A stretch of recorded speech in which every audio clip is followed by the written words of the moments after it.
In the category of TV and cable interviews, Face the Nation is the Wilbur winner. With what seems like an increasingly partisan world, there's one 60-year Senate tradition that has largely gone unnoticed: the weekly prayer group.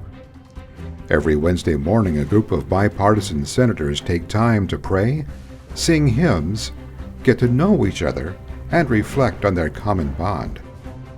Face the Nation wanted to feature that bond, so they sat down with two members of the group: Oklahoma Republican James Lankford and Delaware Democrat Chris Coons.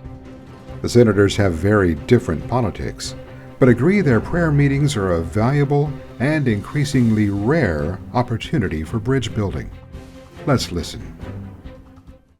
One of the great things about having a weekly prayer breakfast is we are not getting together to argue about the issues that are so often used to divide people based on faith. We're not sitting there arguing about gay marriage and abortion and the death penalty.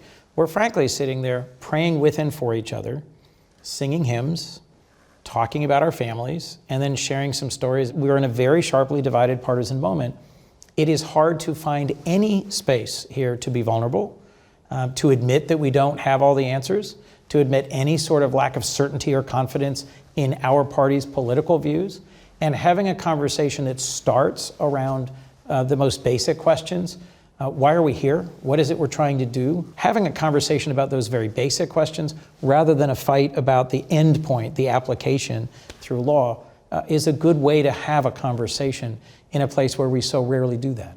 Yeah. Faith is exceptionally important to people that live their faith. And what I challenge people is, if you're a person of faith, live your faith. Whether you're elected in politics, whether you're at work, whether you're at home, whatever it may be, you can live your faith.